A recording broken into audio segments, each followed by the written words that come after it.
Welcome everyone to another episode of Title Talk. I'm Bryson Rubin for that matter. I'm here with Luke. I'm here with Jake, aka Drake Silver on X.com. How are you guys doing this evening? What's going on? There's some football going on. What are you guys doing tonight?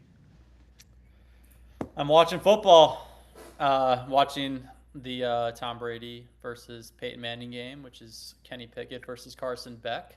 It's a nice 0-0 score right now, but football's back. I'm excited for that. I don't care what kind of game it is. Yeah, football is back. Football is back in the worst way. The Hall of Fame snooze fest game on that's definitely got my hair raised and goosebumps on my arms. Also, we have insane training camp rookie discourse, which I'm excited to get to, and I know everybody else is too. Yeah, 100%, man. We get these every once in a while, and it's always me. I feel, is it always just me? Is it always me getting upsetty spaghetti at what's going on and no one else is saying anything? Like I remember in 2024 when all the reports were coming out about Drake May and Jacoby Brissett, and all these years I've told you guys, it's like I don't trust what they're saying at camp. I don't trust their analysis. I trust them to tell me like who's the first string, who's the second string, who's the third string, what's going on actually. Now the subjective stuff, I don't want to hear it for that matter. I really don't. I want to actually see it myself because when I do, routinely they get it wrong. And I'm hearing like Jacoby Brissett is better than Drake May, which by the way has never been a thing ever in Jacoby's entire life, ever since Drake May became 6 foot tall. He's been better than Jacoby Brissett. That was ridiculous. It was immediately ridiculous. And then, by the way, that season was followed literally by Gerard Mayo. It's okay. He's actually not getting fired. And by the second game, we were like, this is terrible. He's getting fired.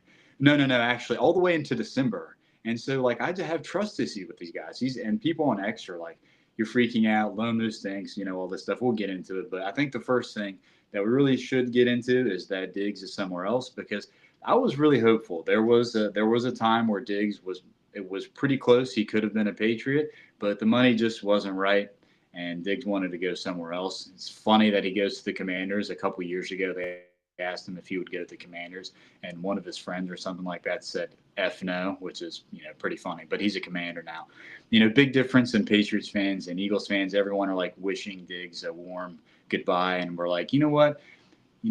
Something that my basketball coach used to say, it's really cringe. He would always say, when you go to a new team, you're gonna stink probably, but you need people to like build the foundation of your team.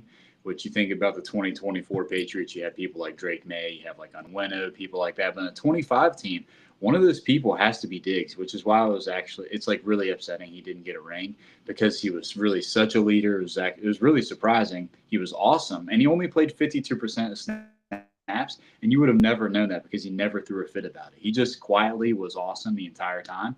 He was Drake May's favorite target. He was always in the right spot, and he was always giving us awesome pregame speeches, which we love to see. So I'm wishing him the best. I wish he were a Patriot because I'm just thinking right now of how good the Patriots would be. Maybe if they just spent a couple extra dollars and just brought back Diggs and bit the bullet. Maybe they have to trade Booty, but he's the commander now, so we wish him the best. Yeah, yeah, most definitely. And I think I mean, there was a time back in May that it was actually pretty close. It was June, beginning of June, where it was getting close between the Patriots and Diggs, like you said, Bryson. But ultimately, this is more about Diggs when they go in a different direction than it is, I think, more than the Patriots and Vrabel's willing to put out there. Because if you guys remember, he went to press conference, talking about, yeah, it'd be cool to have him back, but for them, we're going to move on from him. That was really the biggest takeaway. But there was an underlying truth there that there was mutualism between the two and wanting to return. But I think ultimately, we talked about this a little bit in the past, but maybe the Patriots didn't want to add on another HR dilemma at this time. Maybe human resources was already working triple time, and with Diggs, we know what comes with it, and sort of the PR with it, and the Patriots, for better or for worse, were the biggest PR nightmare of the offseason. Not to say that anybody went to jail or anything like that, but when the coach is finding himself in this situation that he's in this big massive scandal, take it for what it is, that's what it was. maybe that the idea behind adding Diggs probably doesn't entice them as much as it would, regularly. So I'm not saying that's what influenced the decision, but would it surprise me if it did? No, not at all. As for the Washington fit, it makes sense. It probably would have made more sense for Washington to do that last year, opposed to trading for Deebo Samuel and all 245 pounds that he is right now. But, I guess they're going to try and make it right now. I think with Jaden Daniels, they definitely want to get someone in there, but they're hoping to get some dependent, which Diggs was able to do. Like, albeit, he didn't have the same steps that he's had in years prior. He doesn't have the speed. He doesn't really even have the juice after catching the ball and getting yak. So, it's going to leave a little bit of luster. It's going to leave a lot to be, I think, desired ultimately down the line as a Washington Commander fan. But Diggs is cool. Diggs owns. I like Diggs. I think we all did. And everything he did here, more than just an efficient third down receiver. So unfortunate that it didn't kind of, yield its way back to New England. But, yeah, we'll see how it goes in Washington. I'm going to guess it's going to fizzle out pretty. What do you think, Luke? Well, I want to take it back a second because the biggest thing about Diggs was he chose to come here. And I don't know if everybody remembers. I think everyone does because Patriots fans talk about it all the time. We got looked over so much since Brady left when it comes to wide receivers and just players in general. Think about DK Metcalf, didn't want to come here. Brandon Ayuk didn't want to come here. DeAndre Hopkins, OBJ, Calvin Ridley. Calvin Ridley didn't want to come here. And I think that speaks a little bit or mostly to them having Drake May now. However, the Patriots had 3 or 4 wins the year prior, and Stephon Diggs chose the Patriots. And say what you want. Yeah, he was coming off an ACL, maybe not in his prime anymore. But that was a risk. He could have went to somewhere else where they were going to be guaranteed a contender. He said, no, I want to come to New England. And actually, that means a lot, I think, to the fan base. It meant a lot to me. And also, it kind of opened up the floodgates for other players to want to start coming here again. New England is not some amazing city. Like, we love Foxborough, but it kind of sucks that it's 40 minutes away from Boston. Kraft did it because he wanted everybody in the region to feel like they're part of the fandom. In reality, it was just cheaper, but it's hard to get guys here. When you have a guy like Drake May, people want to come here, but you have to get that first guy in first. And so I'm very grateful to Diggs for doing that. He was super happy here, as Bryson was saying, never had any issues. And he definitely helped Drake May. Drake May, of course, would have been successful no matter what. But last season, there's no doubt in my mind, if they did not have Stephon Diggs and they just had the rest of that receiver group, they would have been worse. And Drake May's numbers would have been worse. He would not have been a worse player, of course. But his numbers would have been worse. They would not have had the success they did. So I'm just grateful for him. I just want to thank him for that. And I think he'll be solid in Washington, assuming Jaden Daniels can stay in one piece. Yeah, I'm with you guys there. Someone said Ayuk is going to be hunting Diggs down again. That's pretty funny. What's going on with him, man? He is really messed up. I feel like we wish him the best. We wish him the best. Hey, I want him to be a Patriot, and honestly, people say that was a bad choice, but really, had he not gone to the 49ers, stayed there, and he was a Patriot, it would have been fine. He wouldn't have been crazy. He would have been with Drake May. He would have been balling out, People act like this was some horrible decision. No, he would have been – it actually would have changed his life, okay? So it would have been fine, believe me. Yeah, but Ayuk, not good. But, yeah, so that's Diggs. Everyone's happy for Diggs. We love to see that. And then, the part that everyone wants to talk about today, well, everyone wants to ignore, but I don't want to ignore. Luke, before we come in the podcast, and he's like, Bryson's really mad this week. I'm like, no, Luke, you're mad. I'm not mad. But people, I actually do get irritated, though. So he's kind of right. I get irritated when people are like, they try to lie about what's going on. And I'm just simply like, purporting what's going on. I'm just telling you what's going on. And here's the thing about Patriots camp. Okay, the observations, like we talked about earlier, are not always particularly correct. You remember the stink, stank, stunk from Giardi, who I don't even like. He has me blocked. Totally on point correct. Everyone's mad about it. Totally correct. No one ever goes back and says, my bad, Giardi. You were right. Devontae Parker and Kendrick Bourne and these guys actually are not that good. Totally correct take, by the way. And it's all these, and I get everyone wants to be positive about their team. Everyone wants to hype each other up. I mean, we're the biggest Will Campbell stands out there, essentially because we think he can be awesome at a different position. But before we went, let's go back. Before we went into the 2025 season, people that are really smart, like Brandon Thorne, said, "I like Will Campbell. I think he just would be an awesome guard, and he'll be an okay tackle, but he's going to struggle at times." I said the same exact thing. I said he's like an A or A plus run blocker. He's really good at it. And he's like a B minus at best pass blocker. And he's probably, based on his size, better to play inside. And then they draft Will Campbell. They go through the season. And here's I'm collecting evidence over the season. So Will Campbell gets hurt.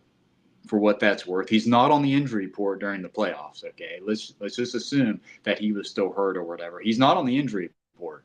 Okay, Savage was telling that teams don't always upload everybody's injury to the injury report, Bryson?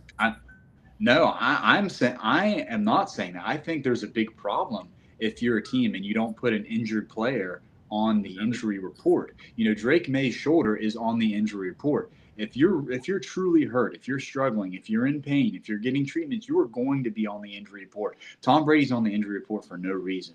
Because of gambling and all this stuff, this is a huge deal. I don't know if you understand, if you're a Patriots fan, not having someone on the injury report, it's not something you finagle. This is a huge deal. And people get really mad if someone's on the – imagine if before that week people would have seen Will Campbell on the injury report and he was like limited in practice, and everyone would be like, oh, that makes sense. He was hurt, or whatever. That probably changes a lot of the game, or a lot of people's outlooks on the game. Okay, I digress. Whatever. He wasn't on the injury report. Severely struggles all playoffs. When you can say when he comes back, he was hurt. Whatever. Let's just take that for granted that he's hurt. Let's just say he's hurt. He goes in the playoffs. He's not good.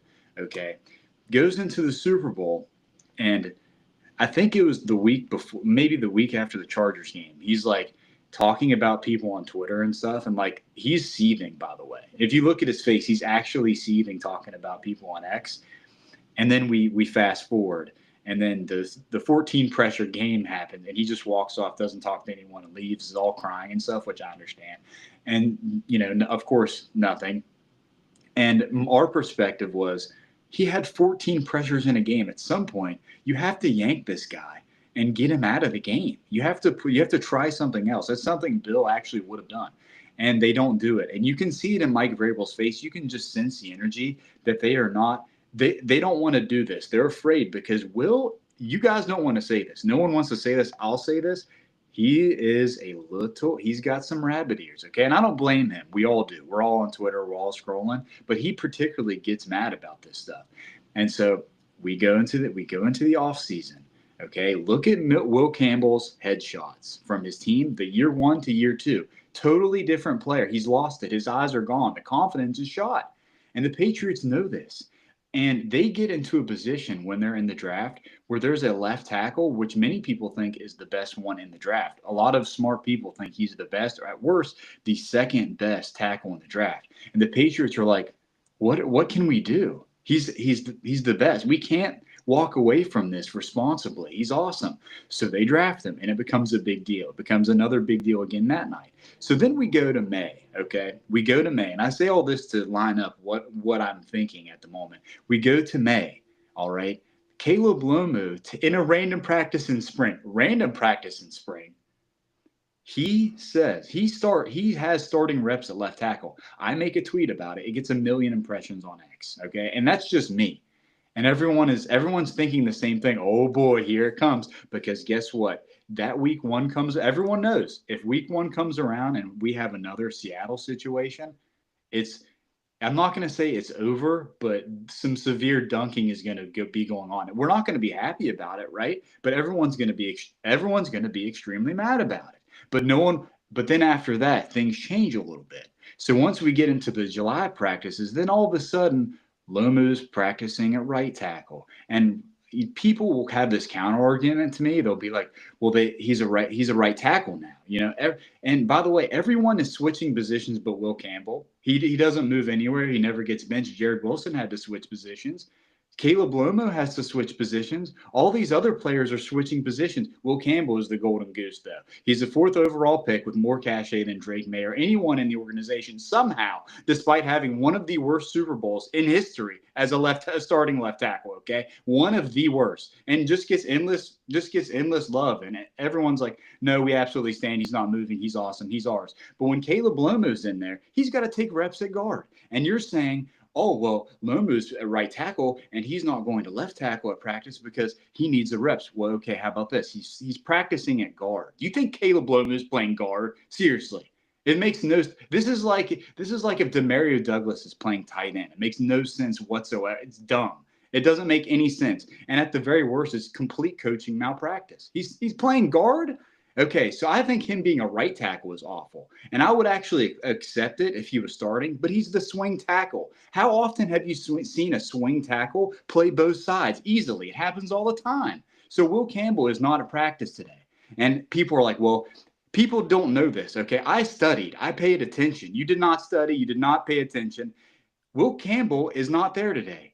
Marcus Bryant is taking first string reps. Okay. Caleb Lomu is also taking third string reps. He's your first round pick. How come Caleb Lomu doesn't get the same cachet as Will Campbell? And people are going to say, well, he's looked really bad. I don't care. Will Campbell last year in the summer, do you remember those stories? Do you want to pull him back up? Should I start retweeting him? Keon White was destroying him to the point where beat writers were doing this in practice. I dare you look it up right now. I dare you look it up right now. So help me God, look it up. B writers were doing this. Will Campbell had a really nice rep today against Keon White, who's out of the league now. He's nothing.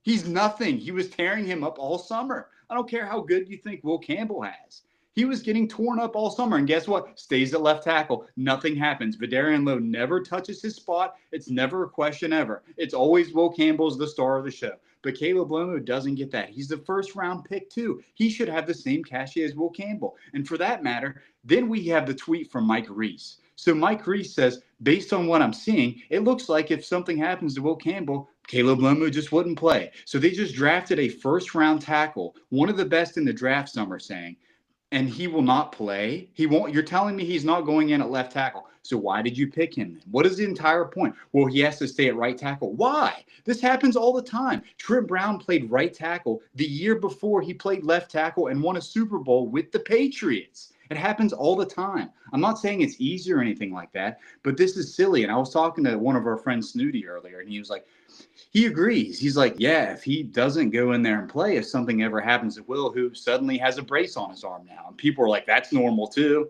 That's just normal. So if he misses games, you're telling me Marcus Bryant is in there, and you're telling me Caleb Lomu is sitting on the bench, your first round pick. And you know what I think it is, and no one's going to say it. I think everyone is scared to death of what would happen to Will Campbell's confidence if Caleb Lomu enters that game. Because I can assure you, if something bad happens, he comes back, has a sack, something like that, people are going to be screaming for Caleb Lomu. So Caleb Lomu gets none of the same love. So he gets none of the same love that Will Campbell does. He gets all the love. Which, by the way, everyone on this panel, we don't want it to be like that. We want Will Campbell to just be awesome. But somehow this has happened to us. And I guarantee you guys, and we're doing this in practice now. It's like, well, he's the guy that he wins a snap in practice, and I'm hearing about it. And then Caleb, and now it's the opposite for Caleb. You're telling me practice doesn't matter when Keon White is smoking your favorite tackle shit, but this year when Caleb Lomu, it happens to him, and it's like suddenly practice matters again. It's like my favorite player is good. It doesn't matter. My player I like is not good. Doesn't matter at all. So I think that we have a case here of everyone being scared to death of criticizing Will Campbell. I don't know what you guys think, but I think I laid it out pretty well there. Well, I do, and very passionately, might I add. I want to say, like, you popped a couple blood vessels during that entire monologue. Look at your neck right now. I'm Look mad. at this guy. This guy is fuming I'm actually right now. seething. I'm seething.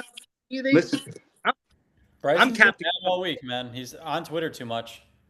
I am seething. Okay, here's why I'm seething. Here's the other reason why I'm seething is because look, I'm not crazy, and this happens every single year where we have something like this where we're seeing something and everyone else is just lying about it, and then everyone is counter signaling me online. They're like, no, actually, that's wrong. No, you're wrong. No, actually wrong. Actually wrong. Actually wrong. And it's like, okay, we're going to see. We're going to see. And you better pray to whatever God you pray to that week one works out for you. You better pray that Gabe Jacas, when I have the I Heart Gabe Jacas shirt, that he doesn't push Will Campbell down a well. Because that's going to be bad for you. And I'm gonna be there. And guess what? We all know nothing's going to happen to Will Campbell. He's just going to get blown out of the water, 14 pressures in the Seattle game. Nothing happens. Caleb Lomu is going to be siling on the sideline. Well, why did we draft this guy if nothing's going to happen with him? And like we talk a lot about Eagles fans, but if they drafted a guy 4 overall and he sucked ass like Will Campbell sucked ass, do you think their fans are going to be coping online defending that guy? He's getting booed week 2 last season. I don't understand what he has done in New England to make all these Patriots fans just so in love with him. He has withered in every big moment. He cries all the time, and he's obviously causing the coaching staff to make a decision that is not in the best interest of the football team this upcoming season. I'm trying to win a Super Bowl this season. This is not a developmental year anymore. So whatever we need to do to prepare for that needs to be done. And right now, Caleb Lomu taking third string snaps at left tackle in practice is not a championship decision. And I just don't understand why Patriots fans are defending it at this point. It's pretty obvious. And in a year, I know what's going to happen. If Will Campbell fails next year, they're going to rewrite history and say, yeah, we always hated him. He's always sucked. But I think we got to remember, I want to put this down in the history books now, that Patriots fans are kind of coping right now across the board. There's, of course, people who aren't doing that, but I would say a majority of Patriots fans are going to be on the wrong side of history, and it's kind of frustrating. Why are we doing that? Well, I know you guys say that you're like looking in the mirror, like, why do I sound crazy? Well, I'm gonna come in. I'm gonna star as Captain Cope to you guys. Okay, Captain Cope is here. He has arrived. He's gonna gaslight. Are you gonna push back? If you're pushing back, I'm gonna be mad. If you're pushing back, listen. Here's why Will Campbell is actually good. Go ahead. No. This has nothing to do with Will Campbell being good. Okay, and I might get there. I don't know. I probably won't because I'm not this Will Campbell truther. I am a Will Campbell fan. I'm a Patriots fan, right? But what Bryson and you are saying, and what I'm taking from this, and I'm going to call you crazy because this is Captain Cope we're talking. So you think that they value the asset of Will Campbell's confidence more than they value the asset of Drake May's blindside? Is that what you're telling me? Is that what we're getting at? Yes. This is a disgusting display of coaching malpractice, if so. Yes. Yeah. I agree. We were all there in the Super Bowl, and everyone was thinking the same thing. We were all thinking the same thing. We're all like, okay, is something going to happen? Like, is someone going to say something out here? Because this is a nightmare. You've got the same chat at halftime.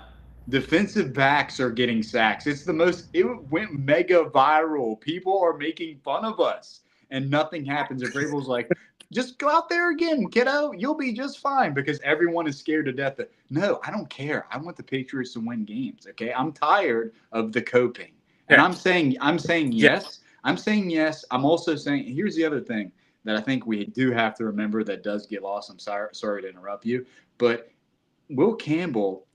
A lot of the reason why Will Campbell was drafted, and no one wants to say this, you have to think back to the 2024 Patriots. They completely blanked. Everyone knew it. They had Drake May. They had a coaching change. They needed to have an immediate fan favorite. There were no position to risk. I don't think, like, you could argue that they were in no position to take any sort of risk. They needed to take the fan favorite, because at the end of the day, even if Will Campbell was not good, And I think that they genuinely believe that he is a good player, and I think he's a decent player too.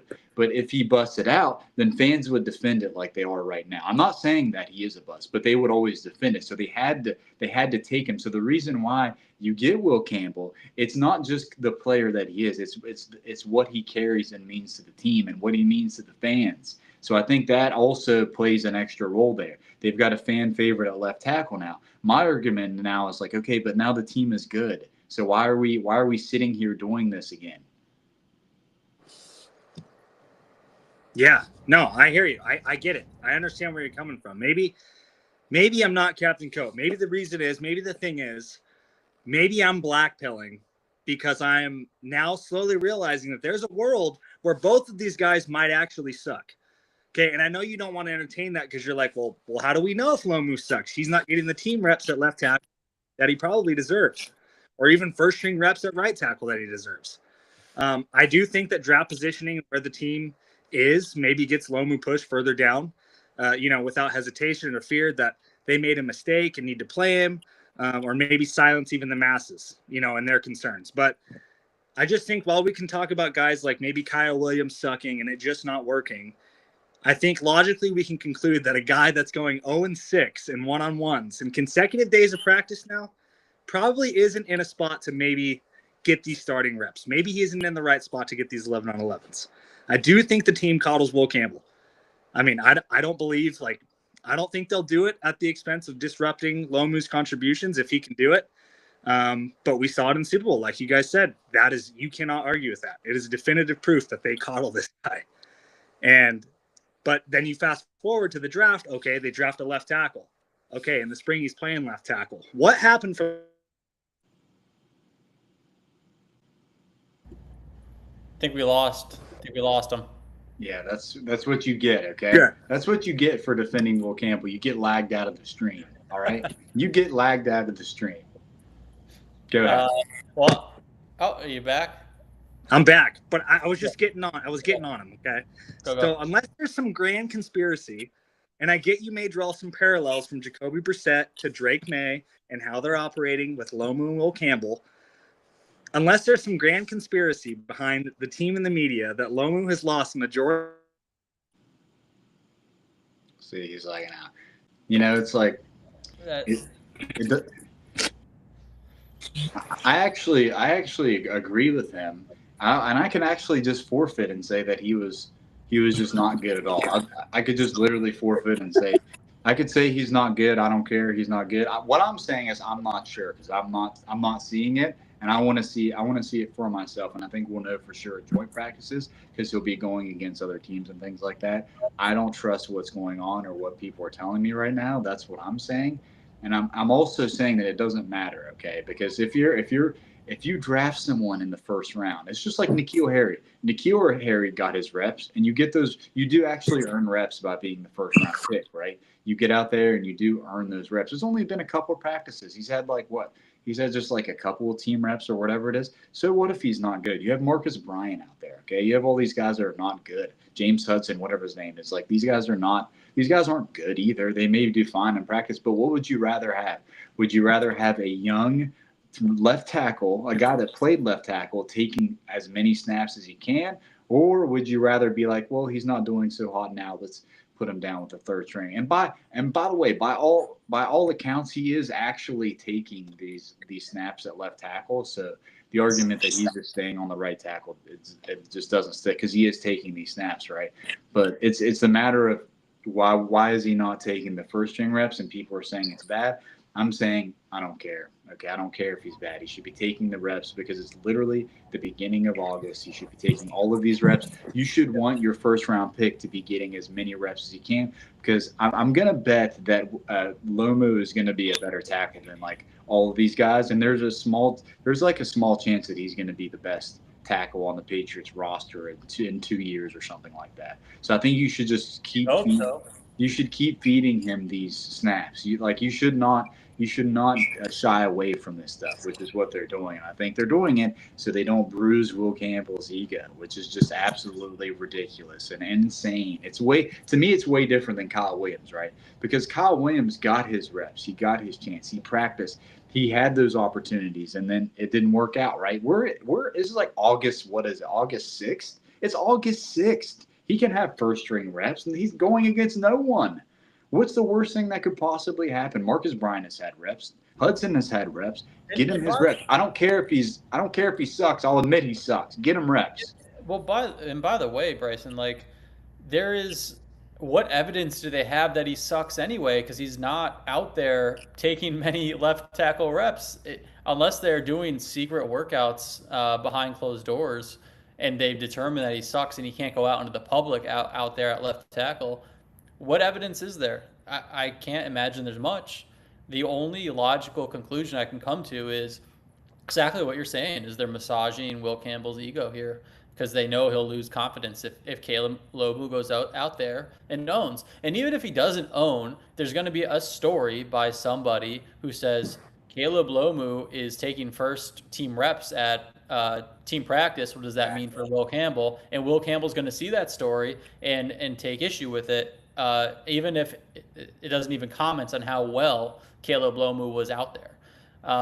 So I don't think that there is any logical conclusion other than that. I don't even like how do we know Lomu? How do they even know Lomu sucks if he has sucked if he is not taking the reps?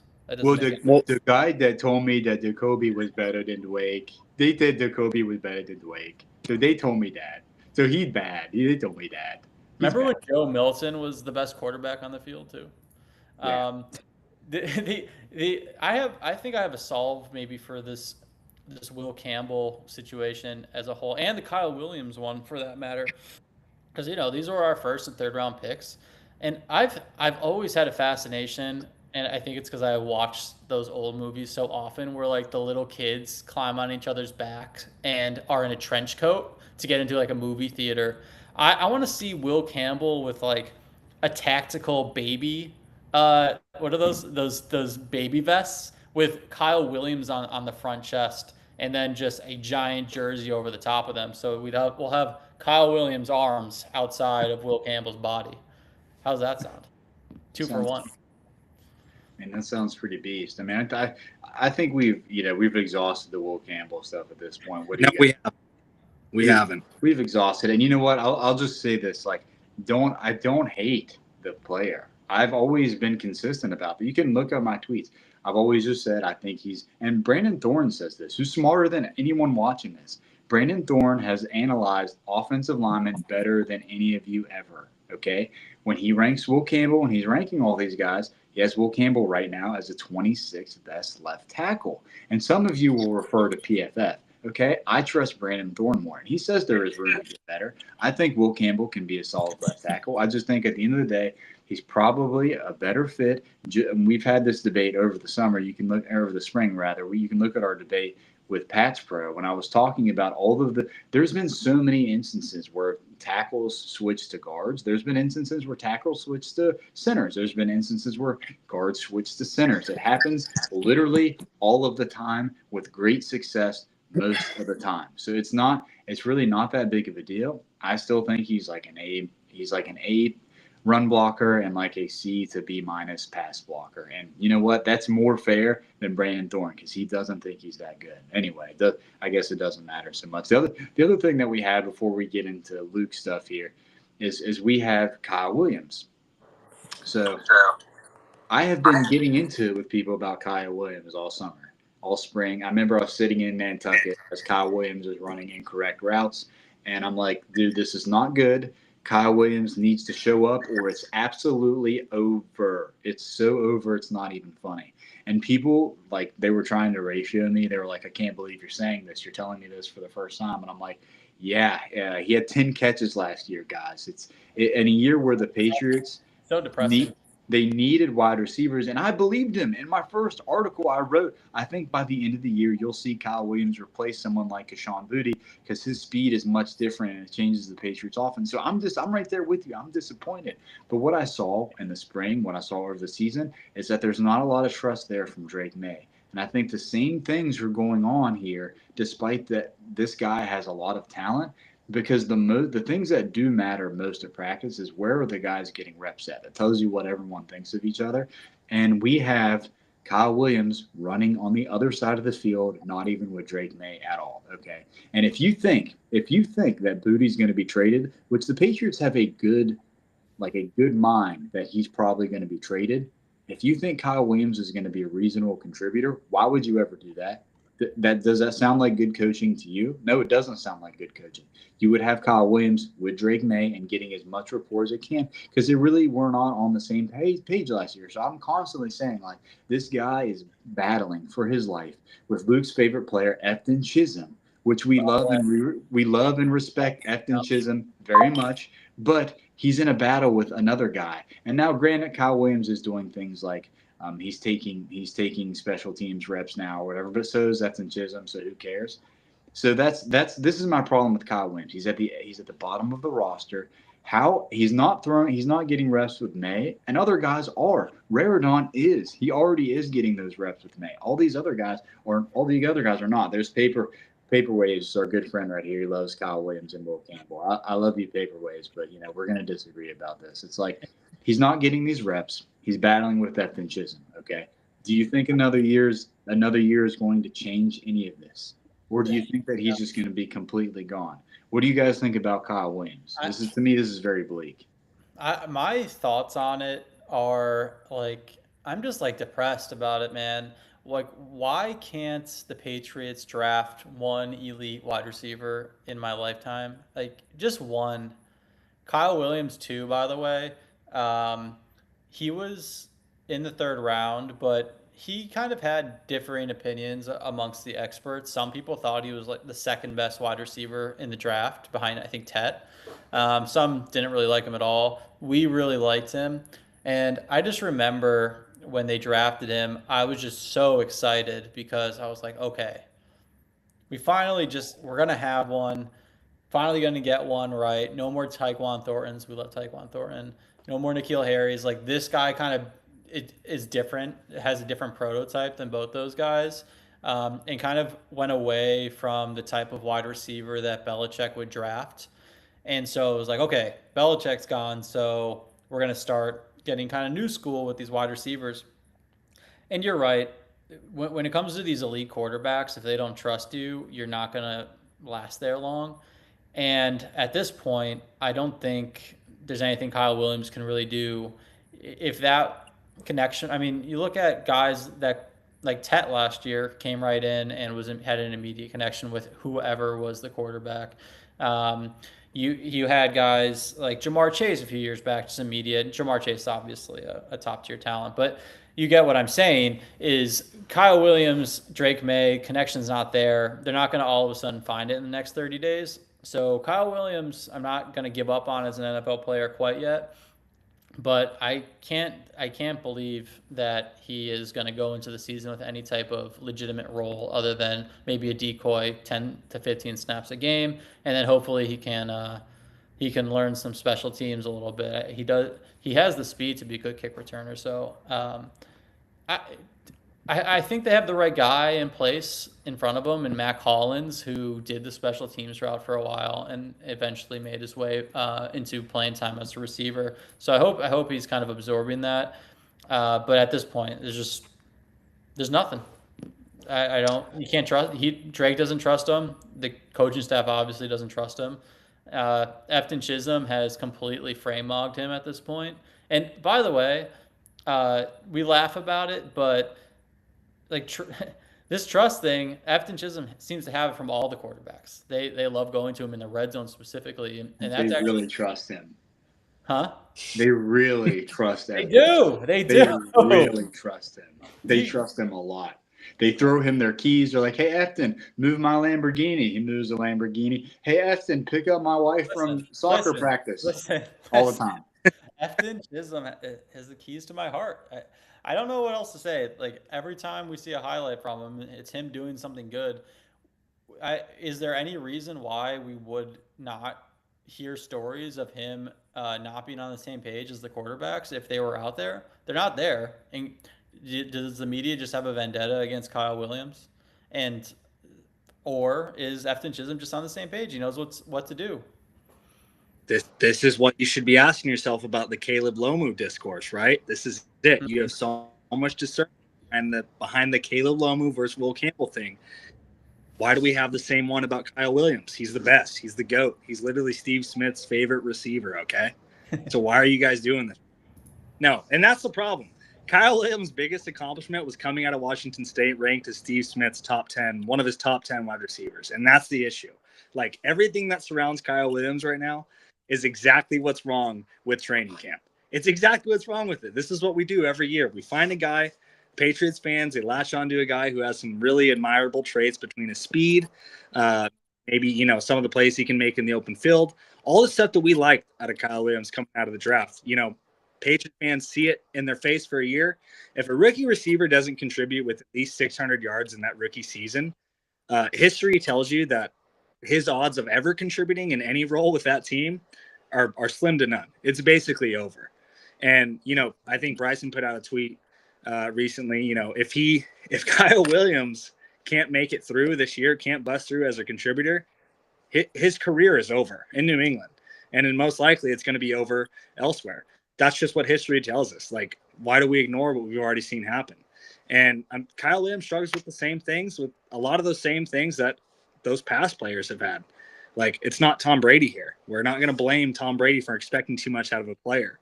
Like, Kyle Williams, you see it play out on game day. You're seeing it play out in practice. He has an insane group of defenders that a guy like Drake May could certainly use in a time like this, or a time like in the Super Bowl, or before we went to MVP voting, could have used him then too. So Kyle Williams, his what it is now, his role is going to be boiled down to being a sacrificial X. Like, that's what it is. He's going to be the Josh McDaniels sacrificial X, whereas a guy like AJ Brown is going to be playing inside. And I get it. Like, I see paper waves going off in the chat. Kyle Williams made plays. He made 100 yards worth of plays. Like, at the end of the day, we could find a lot of guys. You could find a practice squad guy and pull him up. He's going to make 100 yards worth of plays too. Does that mean he should have this roster spot safe and be playing on Sunday? Probably not. You're not going to see that. You're looking at a situation now where if Kyle Williams can't contribute as a punt gunner or as a kick return guy or a sacrificial X in that role, you're going to see a guy like Luke's favorite, Efton Chisholm, in there. Everyone just trusts this gym rat, real muscle hamster type of guy. Okay, just a real gritty, real solid. Yeah. Yeah, Guy who you want to date your daughter. No. Yeah. Yeah. But here, let me ask you guys this: if they waived Kyle Williams before the season, is he getting picked up off waivers, or is he just going to be going on to somebody's practice squad? I think somebody would probably pick him up. What do you guys think? Yeah, potential. I don't see him getting cut. Honestly, I just think people are right about his skill set, and Drake Silver is right. Like Nate Tice says, he has a lot of potential just to be a sacrificial X, just to literally make things move because he's so fast. He does some. There are times where you do see it with him. It's just a matter of being on the same page as Drake May, which is, while, you know, tell everyone this, if Kyle Williams suddenly just like gets it and is, you know, kind of good and contributes, I won't be surprised at that either. Like, I would be more surprised if he's cut than if he has a decent year with the Patriots. I don't think they're going to waive him. I think they're going to keep him because they don't really have anyone else that can do that on the roster. And if he is contributing a little bit, he's definitely going to stay. And I do have a little bit of hope that something will happen there. I'm just simply saying that we are over. You know what? It always happens like this. We are like it stinks that we are this, but we bonk people. We go like, no, that you're overrating that person, bonk. And usually that's us, and that's what we're doing right now. And people are like, man, Keyshawn Booty's a leader. Man, Kyle Williams is like, he's gonna go off. He was awesome last year. And we're like, hey, bonk, 10 catches. Like, let's calm down a little bit. Let's reorganize here. Let's not reinvent ourselves over this stuff. Bonk. Yeah, I think that's it with Kyle Williams. Well, also, Bryson, I mean, the Patriots have showed us this too. Like, if the Patriots are acting in free agency and in the trade market to go out and target guys like AJ Brown, target a guy like Romeo Doubs, there's only so many snaps. There's one ball to be spread amongst these guys. And if the Patriots staff and front office viewed Kyle Williams as this piece that they can really develop, our favorite word, develop, that we're not even sure if it actually exists, development is kind of just this big, word that serves a purpose for draft pundits around, and scouts love to use it too. And we're not trying to shit on them, but it is what it is. If Kyle Williams was viewed as this developmental piece and this asset that they felt good about going into the season, they wouldn't have gone out and replaced his usage with AJ Brown and then getting Romeo Doubs as well. He's also like the same age as Romeo Doubs almost. Like, isn't he old? Kyle Williams. He's very young man. 24. Yeah, well, okay, 20. He's 23. Yeah, it's not that big of a deal. No. He's Unk. Once you get 23, you're Unk. This is known fact. I think that's probably it. One more thing, though, before Luke goes off. This might take us like 5 minutes because it's not that big of a deal. I'm on X, and I'm looking at, what's this guy's name from 98.5? Matt McCarthy. Is this his name? Yeah, I think so. Drake Silver. Do you know what I'm talking about? Matt McCarthy? Sounds like he is a three Floyd. He did a debate today with Matt McCarthy. He completely ran for me. I have it on good word. He ran for me. He did not want to do a debate with me. And we ratioed him. Someone said, Matt McCarthy, that's fine. We ratioed him because, you know what? I really, of all the things that you don't talk bad about, one of them is like one of the best players in your franchise history. That's going to be Drake May, very obviously. And when people, it's okay to have these conversations about Will Campbell, but put it in its proper context. And this guy is just on X and on these radio shows saying that like Drake May is actually not that good. And he's being very smug about it. I can't tell if he's serious or if he's just trying to bait me. I can't tell. I'm at that age where I can no longer tell anymore. So I had to quote tweet him, and I'm like, okay, I think 4 players under 23 have an All-Pro. Dan Marino, Patrick Mahomes, Lamar Jackson, and Drake May, okay?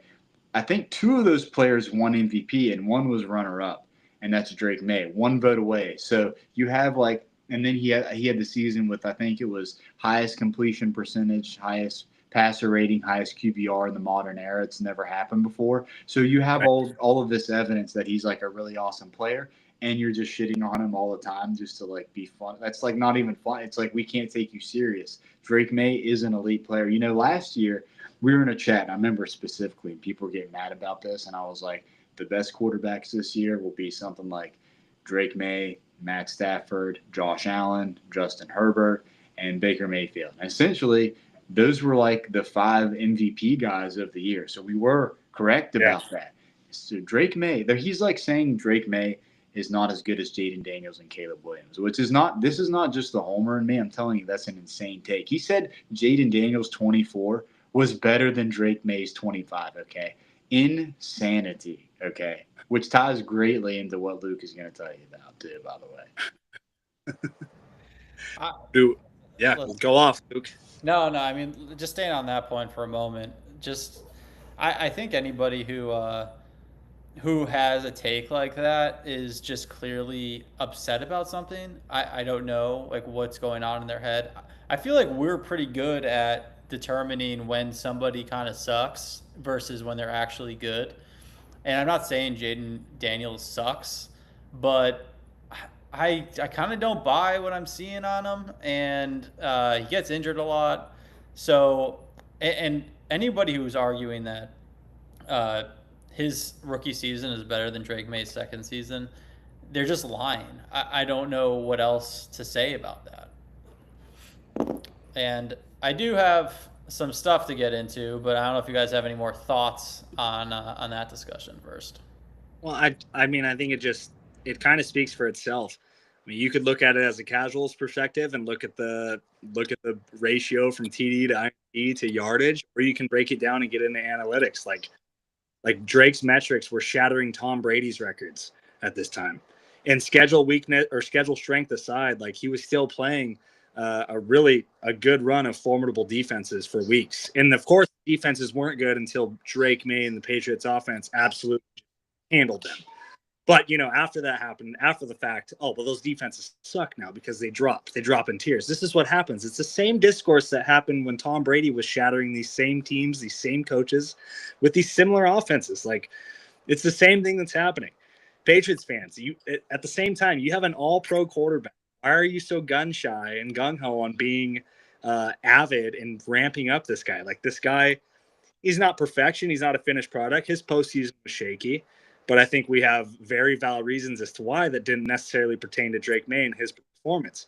Not to excuse it, but we're seeing those issues addressed in the offseason, and now we're going to actually see it, for real. Not that we need it, as this guy was an MVP, should have been the MVP, was dogged out of it by Matt Stafford's Lifetime Achievement Award and all his friends and company that were actively voting. And Tom Brady. Tom Brady's the biggest one. I mean, May over Brady all day. You already know. Well, speaking of Brady, and I'm going to be doing, I apologize to you, Bryson. I'm probably going to be doing some Brady defending right now because I kind of have to. And I'm just going to talk about his play on the field because obviously what he's been doing off the field has been quite disgusting, actually. But disgusting. Speaking of disgusting, ladies and gentlemen, I know there's a lot of ladies in here. As I sit here, I am disgusted by a person. And that person is Scott Kacsmar, or what the internet likes to call him, Scott Cucksmere, Cucksmar. I like to call him Scott Papsmear. He has come up again somehow to attack Drake May. This guy cannot die. Just when I think he's gone, he comes back. Somehow I'm still not blocked by him, although a lot of our friends are blocked by Scott Kacsmar. For anyone unfamiliar with Scott, he's, I believe, a Pittsburgh-based NFL writer, data analyst. He has some actually legitimate credentials. From what I remember, and this is before I realized how disgusting of a human he is, he helped standardize some of the fourth quarter comeback stats and game-winning drive statistics that have been used by Pro Football Reference, 538, Football Outsiders, things like that. But Patriots fans, they know him for something else entirely. A seemingly lifelong campaign to prove that Tom Brady was not really Tom Brady. Patriots fans have also been absolutely dunking on him for a decade plus. This is not a rivalry. It's not a one-sided rivalry, I should say. Kacsmar himself has acknowledged that he's been fighting with Patriots fans for 20 years now. And he's had a long-standing feud with us over the franchise's entire history, dynasty history, I should say. He's spent years producing increasingly elaborate statistical arguments attributing Brady's success to defense, coaching, favorable circumstances, extraordinary luck, including a 2-part write-up about how Brady is the luckiest of all time. I like that. Why are you making me like him? Why does he have so much aura? And I was worried about that because of what Brady's been like, but this all comes back to Drake May. And now that Brady is gone, Scott has apparently decided the family business must continue. So he has transferred the entire inherited grievance directly onto Drake May. Ladies and gentlemen, never ask a man his salary, a woman her weight, or Scott Kacsmar why he was fired from his job. You guys can do the Googling. It's not my place. Here comes the 2025 season. Scott decides he needs to attack Drake May because of how much he hates the Patriots and their fans. And those are his words, by the way. The second half of that is that he specifically hates Patriots fans. I infamously stuffed him into a locker in January. Early on in the season, Drake May was not an MVP threat yet. Understandable. So Scott was actually on X attacking Matt, don't ask where my wife is, Stafford, for his 1-yard TD stat pads. That's kind of based, actually. That's right. We were attacking Matt Stafford for those 1-yard stat pads. Well, Once May joined the MVP conversation, Scott goes on the Everything app and began opining that Matt Stafford's 1-yard TDs were actually an indication of value. I called him on this. I retweeted this this morning, so go check that. It's legitimately side-by-side 2 tweets. One where he is attacking Matt Stafford for these touchdowns, and then a couple months later, him defending those 1-yard touchdowns as an indication of value. And yesterday, Scott comes back again. I thought he was gone, honestly. I haven't seen him pop up in a while. I mean, he does get absolutely no views on his tweets, even though he has like 20,000 followers. He gets like 6 views on his tweets, or likes on his tweets. He comes online and he admits that he doesn't hate May. He hates the worst fan base in sports who will bend over backwards, and I'm quoting, to praise their QBs for winning even when they're clearly getting carried or not the cause of it. I had to remind him of that locker stuffing. Here's the thing. Let me explain something to everybody. To everybody watching at home. This man has decided that he's going to wake up every morning of his life and disrespect the New England Patriots. And I have a problem with that. I have a major problem with that. Let me tell you what this man does. He doesn't watch these football games anymore. He watches the box score. He gets really sad, and then he opens up his spreadsheet in the dark and invents a number that never existed in the history of organized sports to take down Drake May. Scott, now I'm talking to you directly. I'm just going to say this with love, compassion, as a professional, actually. Stop with the spreadsheets, because here's what's really preposterous to me. You've got a young, beautiful man, Drake May. He's only 23 years old. He's got a cannon for an arm. He's got poise in the pocket. He's the future of this storied franchise, who I understand you hate. And this man, Scott, is at home running regression analysis on this beautiful child's soul. And I can't stand for that. Scott, you've never completed a forward pass in your life, and you're grading Drake May's footwork. Scott thinks he's Bill James. He's not. He's a random guy on the internet with 3 pictures. He's a man with a group chat and a grudge. So here's what I need from you, Scott, and I say this as a friend. We can be friends if you'd like. Log off, close the laptop, go outside, and watch Drake May this season. And watch with your eyes and not your calculator. There's no spreadsheet. There's no algorithm. There's no metric. There is nothing on this earth that's going to save you when Drake May, hangs banner number 7 in Foxborough. The numbers don't lie, Scott, but you do, professionally. He's probably just going to respond to this by blocking me, by the way, but I think it's really important for this message to get out. He hasn't really been called out like this since the Brady years. He got a little bit of it during the MVP debate, and he kind of squirmed back into his closet. But I want him to know that we're seeing what he's saying. We're seeing what he's putting out there, and we know what his problem is. It's just that he hates the Patriots, and that's just how it is. He's biased. He'll make up a stat to discount Drake May's success for no reason other than he hates Patriots fans. So all Patriots fans need to keep this guy on their radar, never take anything he says serious. And that's that. You guys have any thoughts on Scott Cucksmear? Yeah, Scott Cucksmear needs to go outside and get a real job at that, and try not to lose this one. Luke 1, Cucksmear none. Thank you.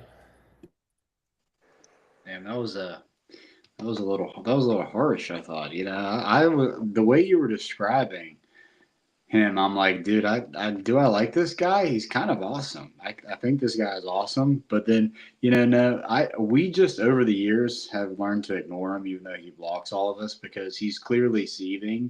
And so the seething and the anger, it's like he like pumps out it's not like he's going viral. It's not like he has a fan base. He just edges on anti-Patriots fans, people who don't even like him, by the way, because he's just not an entertaining person.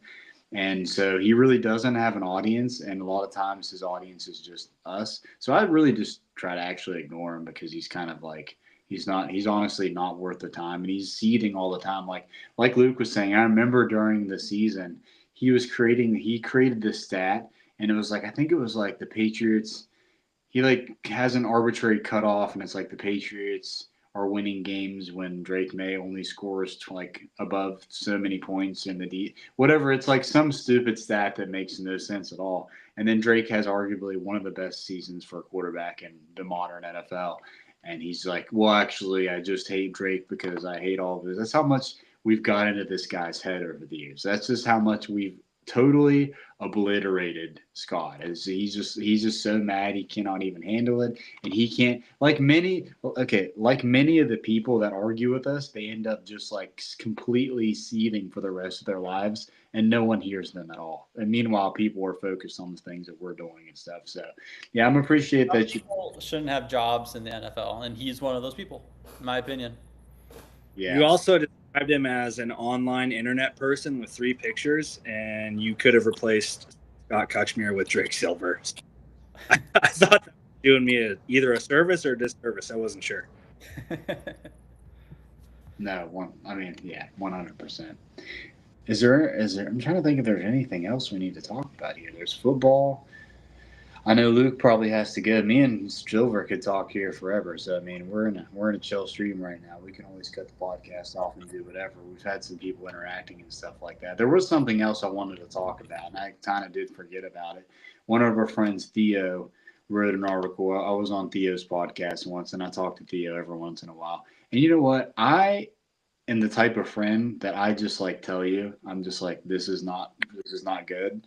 And sometimes people don't like that. I couldn't tell if he got mad or what, but he wrote this article today, and I think I sent the picture, and it was something like he said, it doesn't matter.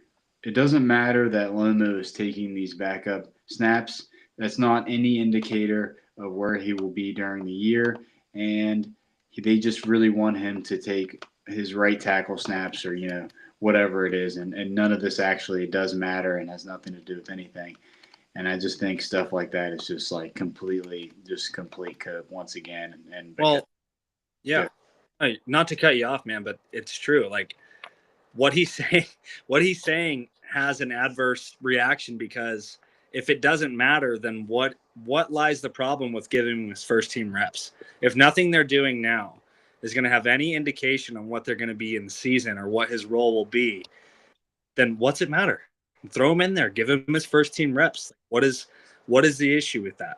So you can't really go on one side or the other and paint this picture that, hey, Will Campbell or Caleb Lomu can't do this, but he can do this. Well, it doesn't matter because he can only do this. Like we've got to clear it up. And this just speaks to the discourse around the entire topic. So I don't know what Luke's thoughts are on that, but that's mine. Can I read this to you guys? It says, with that being said, I don't believe if Campbell were to miss time in the regular season, Bryant would be the next man up. Caleb Lomu, the team's first round pick, would likely, and these people love the commas, by the way, for no reason, would likely fill in at left tackle. Lomu not fulfilling his full role as a team's projected swing tackle today is likely due to the team not wanting to mess with his development. Okay, Theo, he's playing guard. Theo, he is taking left tackle snaps. Theo, Mike Reese said today, if Will Campbell's unable to play, the 2025 7th round pick, Marcus Bryant, would get the first call to fill the void. And Mike Reese is not just saying this stuff. And you're lying. You're lying. You are lying. You just lied 3 times in there because you're coping. Either you didn't do the research or you are lying, okay? And I don't like that. I don't like that, Theo. You're better than that, okay? We've talked before. And by the way, me and Theo did have a Will Campbell debate. He's like one of those Will Campbell supporters and stuff like that. And I kind of like did have to mog a little bit, but in the end, we were right. We were honestly right about Will Campbell's rookie year. So this stuff doesn't bother me, and I'll continue to say stuff like this because I think a lot of the times when people disagree and we're like, what is actually going on? There's some things that they aren't seeing and we're actually seeing, which is why I'm so excited for us to be and go to camp and watch these practices and see everyone, because there is a lot of stuff to look at that I feel like people are missing and not telling us about, because a lot of the stuff they actually just are scared to say it. Like no one wants to say it. No one wants to admit, like I said, Keon White, Will Campbell won a rep against him today instead of just actually saying what needs to be said. Like, this doesn't look good. Yep. Yeah, no, we talked about this week too. Like people they're scared to say what their eyes are seeing because of the sort of imaginary put in place narrative that the beat guys know and the media knows that the Patriots want them to subliminally push, right? It's a bit of a stage of mass psychosis in a way. Like they don't want him to push that Eli Raridon might look pretty good. He might be breathing down Hunter Henry's neck. Like I pushed back on this earlier about this grand conspiracy in the media, but we've seen it year in and year out. So it shouldn't come as a surprise, if there's a certain narrative that gets established early and is otherwise, hung up on for a while, and especially throughout training camp, because at the end of the day, most people going don't necessarily know what they're watching. And, it's fairly easy to see who can play, who can't play. Give Bryson a guy's best 5 plays. He'll let you know if he stinks or if he's okay. That's that's just what it comes down to. It's not that hard. It's a special talent. Why do Patriots fans care so much if Will Campbell's actually okay, let me rephrase that. We all want him to be good because it's really good for the team. But why do Patriots fans seem to just not want to admit what their eyes are seeing on this? I don't understand. What is it about this one single player? We were pretty good at saying N'Keal Harry sucked pretty quickly. I would say. I mean, some people took longer than others, but why? Yeah. What is it about Will Campbell that it's we need to protect this guy? Why are I understand the coaches, I understand the front office, maybe even the media, but why do the fans care so much that they need to prove that he's right to everybody, prove that he's good to everybody? What has he done for us? Because, I think it's more of just like you're talking about the fan perspective, right? I think fans tend to, and we've talked about this with some of the Patriots' best free agent signings, you oftentimes attach yourself emotionally to a player because of the season that happened around it. So because 2025 is such a special season, the fans aren't going to want to go out being like, well, I mean, screw this guy. Like, this guy sucks. No, they remember the season as being good. So there is this weird emotional attachment to where they can't really deject themselves from the player because of what experience they had that attaches to it. And emotions, I mean, they reign, man. Like, they go hard. So that's why I understand why fans aren't able to do it. But that's why we're here. That's why Title Talk and the crew is here, to remind you that objectivity as a fan is achievable. You don't need to be a fanatic who puts the blinders on and has blind loyalty, which is okay. I think you only do that with Drake May. You only do that with Drake. Only. So you beat me to it. That's who deserves it. Okay, we don't need a shill for this left tackle or right tackle or this 6 wide receiver. Okay, that's not what we're here for. This is TT. Go ahead, Luke. No, I was just gonna say I think Efton probably has earned it as well, but yeah, of course. Yeah, good stuff. Yeah, the other thing is funny. It's like, what happened to Lane Larison? What happened to these guys? What happened to Kyle Williams? All these Jam Millers, all these people get obsessed about the outside guys that don't matter at all. What happened to those guys? Nothing. I remember being on a podcast. I'm on a podcast. We're talking about, the Super Bowl and stuff like that. And I'm like, look, guys, where I was on a panel, I'm like, look, if the Patriots lose this Super Bowl, I guarantee you the first story is going to be about how bad Will Campbell was. And I remember, if you're watching, you know who you are, laughed. Bunch of people that do a podcast were laughing at me. They do this all the time. They act like I'm crazy. And I'm like, no, if it's going to happen, he's going to stink and they're going to lose. That's going to be, no, it won't happen. That won't be the reason. Well, it actually was. That was the main reason. Why? Because Will Campbell was absolutely awful. But you were too busy talking about cover 6 and shit like that instead of just actually being concerned about the straight up the players actually stinking, which is stuff that matters. But whatever. Hey, let's talk about Lane Larison more. Does anyone love Lane Larison? I love Lane Larison. Love the fourth. Awesome. He's awesome. He's gonna make the team. He's absolute stud. I actually went back and watched some Lane Larison highlights today, and it was just like. It was like nothing. It was just like I didn't understand why people like them other than it has to be most of it is just they read words and they think like that they read words of someone else saying something and that gets people excited about stuff because I watched the highlights and I was like, and these are highlights. And I'm like, dude, this guy's nothing. What are we talking about here? Like, you could literally put Kyle Williams at running back and he would be better than this guy. What is this? What is Land Larison doing in my feed? But maybe some people like that. Again, it's just not me. It's not the podcast for that. You guys seeing what else is in the feed per Greg Bedard? Oh, is Greg Bedard in the feed? Yeah, well, per Greg Bedard, Will Campbell's actually being sent to Iran. Oh, And that's why he wasn't present today. good fit, actually. He's known to terrorize a quarterback or two. Okay, let's. We wish you the best, Will. Well, I really do wish you the best out there. But my goodness, I like the I like the Land Larison guys. I don't care, man. When I think back to my like childhood, like I'm thinking about Kevin Falk, and I know I still think about Campbell Tompkins, man. I know it's absurd, but I think I answered my own question a little bit about why certain fans kind of get obsessed with the guy and they want to talk about that guy. Yeah. And I think it's just like everyone likes an underdog story a little bit. So, and I'm not opposed to that. But I will say, it's not life and death when a guy like Efton Chisholm gets left off the roster. The world's not going to end. The team isn't going to be any worse off for it. But I'm still going to root for him. I still want him to succeed. Like I like to see that. So I get it. I get why people want to talk about that stuff. It's fun. They want to talk about it because they're like, well, if all hell breaks loose and the worst thing ever happens to all top 3 receivers, this is who we want.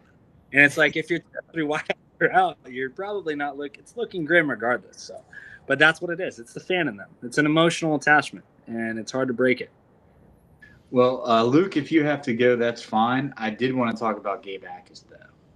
I think I got like 10 minutes. So I'll hop off. I have exactly 10 minutes. Okay, good. Perfect. This will work out perfectly. So, a lot of stuff about Gabe Jacas, but what you like to hear is that he's taking first team reps. And, like we said, that's the important part. It's not necessarily that he's like winning these reps, but people are saying he looks good. Don't really care much about that, but he is taking the first team reps.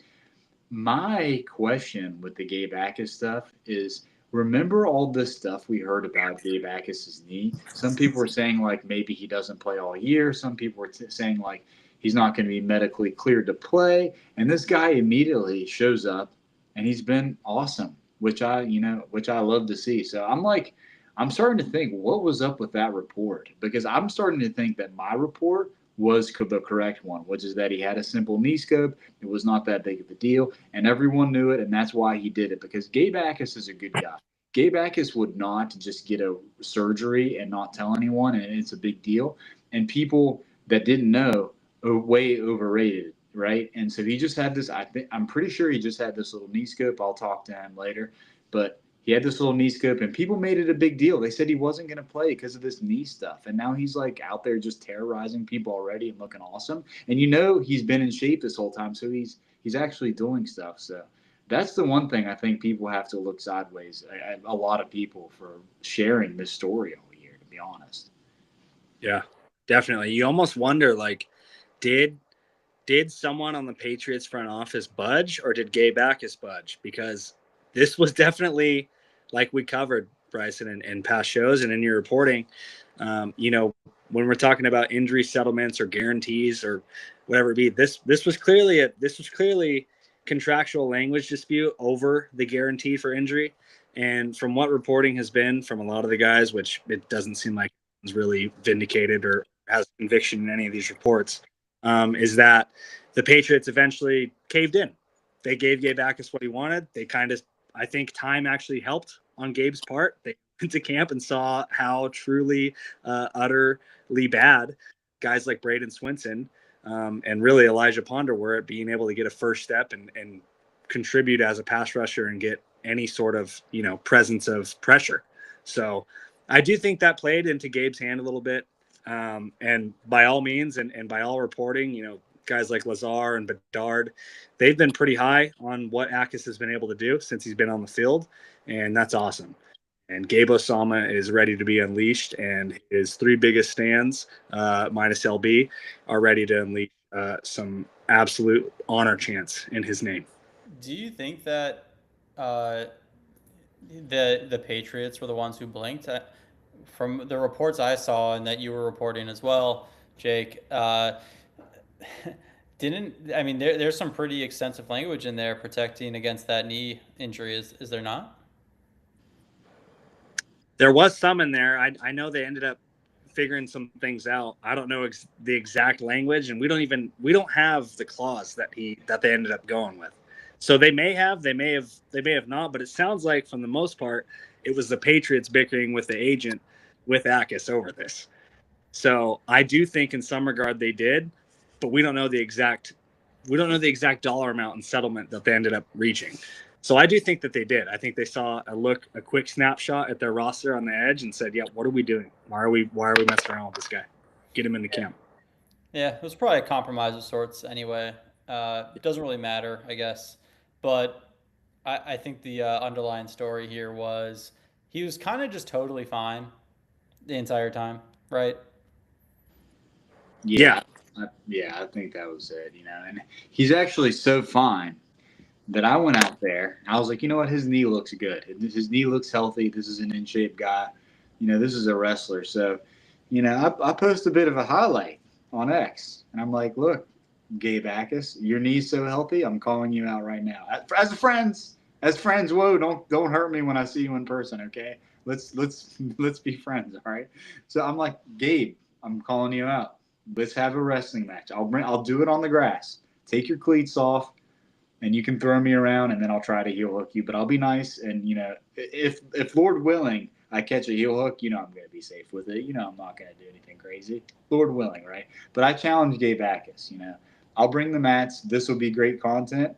I actually texted my dad today, and because my dad asked me about this, and he's like, "What are you talking about?" And I was like, "Yeah, I'm gonna wrestle Gabe Jacas." And my dad's like, "Are you serious? You can't do that." And I'm like, "Oh yeah, I can't do that. It'll be funny." And he doesn't know what's going on, but it's just pretty funny. And Gabe Jacas he's liking my messages in the DM, so yeah. I know there's a chance he's probably going to do it. Okay, Gabe, listen, here's what we can do, Gabe, because I know you're a good Christian guy. I'll go to church with you. We'll go to church, and then we'll do a wrestling thing in the grass, just you and me. We'll record it. It'll be in the grass, and you can launch me across the room. But listen, I'm your number one fan, so tread lightly, okay? Listen, I saw your statement the other day. You guys saw the statement he made? He said something like, something to the effect of like talking to the fans and how he wanted to ingratiate himself back with the fans. And I really felt bad for him because we talked about it. It's not really his fault, and everyone's got this twisted. So Gabe, I invested at the bottom. I'm your number one fan. I've got the I Heart Gabe Jacas shirt. You're gonna see me with it at camp. Okay, let's do a friendly. We'll just roll around for a little bit. I promise, nothing serious. Let's just hug a little bit on the ground. Wow. What's going to happen when you are the cause of his contract being waived by the Patriots after you injure him? That couldn't happen. That couldn't. Gabe, I'll give you several references. Okay, I'll give you references to my coaches, who probably hate me even talking about this. But I'll give you references. I'm a good training partner. I will take care of you. Okay, you can trust me. I'm a trustworthy guy. Gabe's knee is going to get tweaked. The exact knee. I would never do something like that, Gabe. You can trust me. Okay, I know a lot of guys when you say, "Hey, let's just roll light," like this happened to me the other day. It's rare that someone says this. I'm the guy that if you say, "Hey, let's roll light," I'm like, "Cool. What do you want to do?" And we actually roll light. Sometimes that happens and people still will try to murder you, which is insane to me. But I'm legitimately let's roll light. Let's just let's chill out. Gabe, Gabe, show me how to do a snap down better. You saw my video. I know you saw it. I sent it to you. I've been messaging you okay, I've got to confess something, all right? I've been messaging Gabe Jacas every hour for every day since our last podcast. And sometimes it's just, hey. Sometimes it's just, hey. Sometimes it's, how are you? Sometimes it's, what up? And he doesn't respond to them very much, but he's liked a few of them. So, That doesn't surprise me. I think I don't know what you're planning on doing, but if you decide to, at any point, pull guard on Gabe Jacas, I have multiple broken ribs. I will pull guard. You think I'm going to let Gabe Jacas launch me across the room? I do. We're going to call you assistant coach Mike Smith, the way that he's going to absolutely obliterate you. Yes. It's a win for everyone. Think about the get on the podcast. Heel hooker. This guy's terrible. Patriots fan gets obliterated by Gabe Jacas, and it's me flying through the air like Mike Smith. Dude, that would actually be would. awesome. You know what I've actually thought about is us getting one of those mobile mats and just throwing it outside the camp, and I'll just be there in my rash guard or in my gi You'll or take on something. whoever, all comers. I'll just make Yeah. a sign, and it'll say, "If you can submit me." I don't know what it'll say, but and then people will try to beat me up. It'll be funny. I like that a lot, actually. Yeah, you're gonna have to bring that mat. I don't think I can put that on the plane. Cool, we'll do it. Whatever. Well, I think everyone's like, "Oh, that's it." So thank you guys very much. It's been nice. We've been able to go live, and we're really trying to be more consistent with the audience, and let you guys know that we're here and we're serious. Okay, other people, they've had years and months. We've taken a little bit of break, and we're coming back, and we've actually had good views, good interaction, stuff like that. So that's awesome. I need to write an article. I need to get back to it. I've not been inspired yet, and Michael Rubin has not told me I have to make one yet, so that's fine with me. But he is my second cousin after all. So, but anyway, thank you guys very much, and we'll